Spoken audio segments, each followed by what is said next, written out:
Akkam jirtu daawwattoota qophii waan keenya fulumaa jirtanitti nagaan kiyyaa isanaa ga'uu jedha.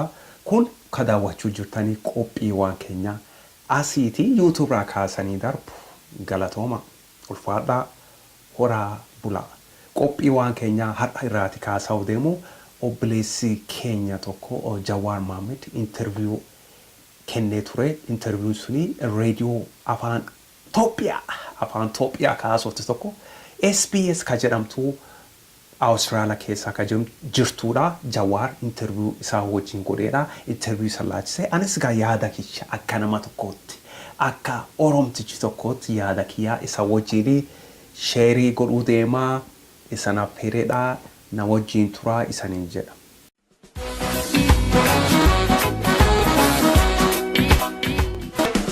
Anyways gara SBS Jawaar Mohammed interview kenneedha.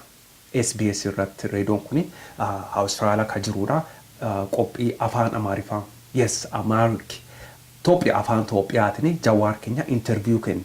Interviews kan ka kenne waan Oromia media networking maal keessa ka jiru laachiseet deebiif gaafi waan xiyyeeffate ka Oromia media network irratti xiyyeeffate. Kanaaf anis raasaa jira jechuudha. Waan tokko na hubadha. Jawaar Mohammed waan family isaa niitii isaa yookaan inni barataadha. PhD argachuu deemaa eebbifamuu deemaa mana bitadheedha ijoollee dhaleedha maazirii kiyyaa wajjin fira family qabaa maali waan family isaa bizineesii isaa sun gartee waan family isaa irraati otoo haasaa interview otoo kenneeti ani har'a video kana qopheessuu hin deemu jechuudha. An har'a irraati haasa'u amma kan waan isaa irraati sila inaasa'u jechuudha. Waan Jawaar Mohammed an kaasa'u as nageessise maal fottanii waan Oromia media network jechuudha. Oromia media network ta'e waan Oromooti an Oromoodha.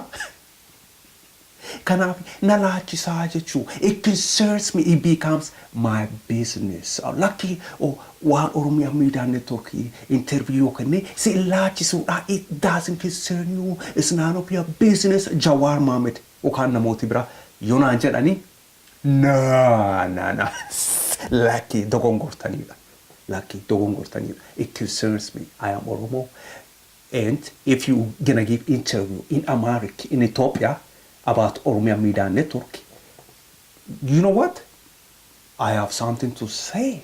My friend Jawaar Mohammed Obeleso anis mirga qabada hirrega kija yaada kiyya dubbachuu even namooti waan Obama tiyyuu naasanii Jawaar keenya dhiisi waan isaa inaasaa namooti wanni dogongoree kana dogongoreedha jedhanii inaasan hirrega isaanii ifatti baanii uummata wajjin sharing godhan. So anis waan Jawaar Mohammed yaada kiyya yoo uummata wajjin share godhe maal qaba wama. Anyways Jawaar Mohammed akkuma duraan jedhe radio afaan Amaariffaatiin Itoophiyaa ani akka wona beektan fedha. An afaan Amaaraan jibbu afaan Itoophiyaan jibbu kana beektan fedha.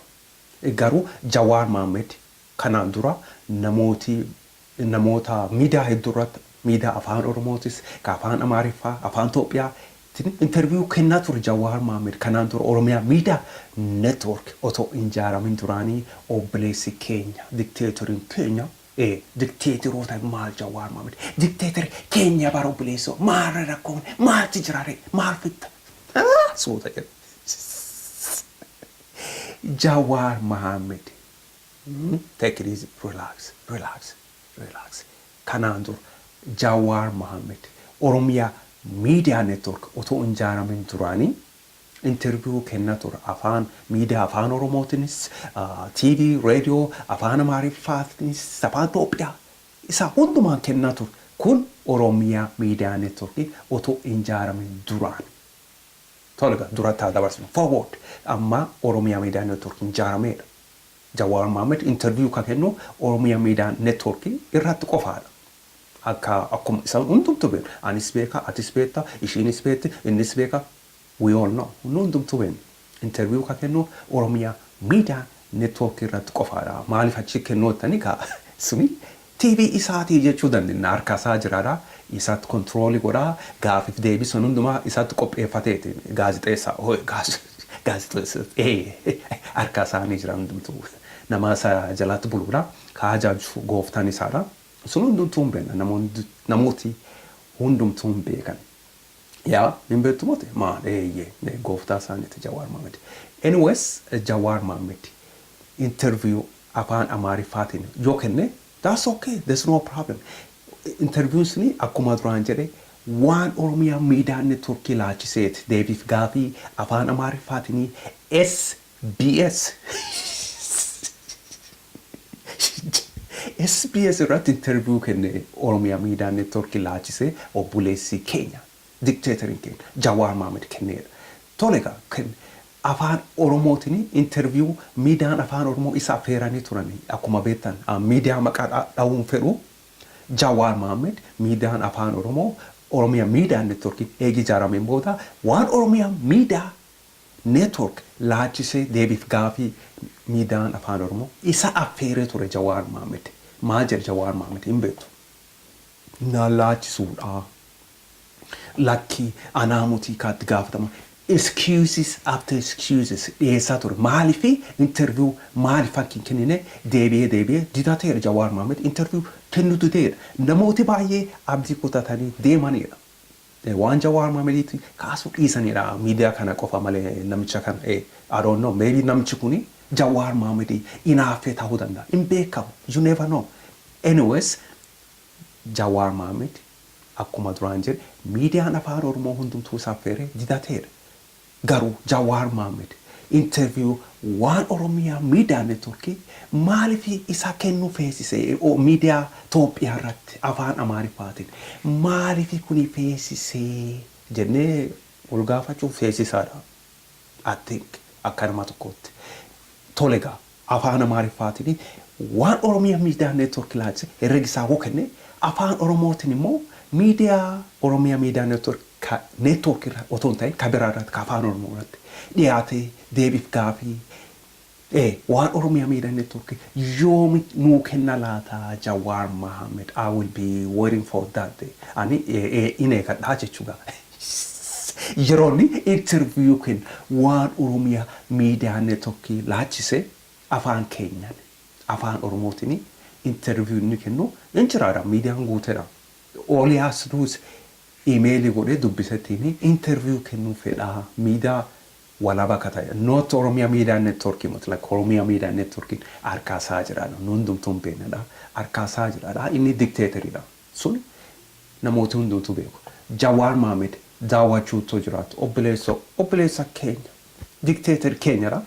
Dictatoris yoo taate dictator keenyadha. It's okay wamaamuti suutumaan asuma tuttuqne jijjiirama fiduu danda'ama beekamudha.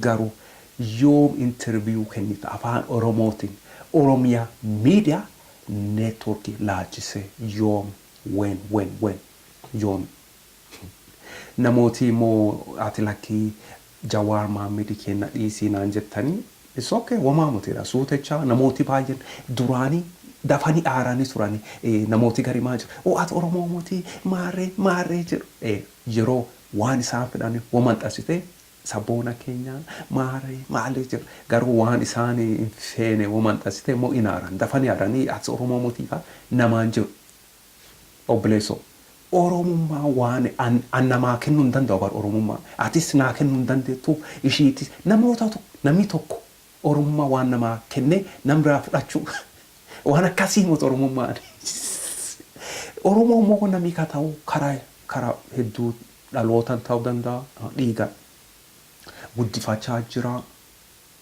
you see karaa hedduu Oromoo namni ta'uu danda'a. Anyways qophii waan keenyaa kaadhaa kan irratti xurooramuu deemaa yeroo keessaan immoo waan naa kennitanii fi galatoomaa isin jedha kanaafi gama kootiin maal feetare nagaatti san jedha maal fedha san jedha wamaa fedhu lakke nagaa kiyya fedhaani gama kootiin nagaatti san jedha kun kadaawwachaa turtanii qophii waan keenyaati isa wajjin ka tur keessummees keessan wayyeessaa ture an wayyeessadha galatoomaa sanii jedha obbo Jawaar Mohammed. Thank you. Galatoomii interview afaan Itoophiyaa waan kenniteef galatoomii isaa siin jedha. Afaan keenyaanis interview kennii dhagama maal rakkoon si eegannaa nutis. Tolega nagaatti.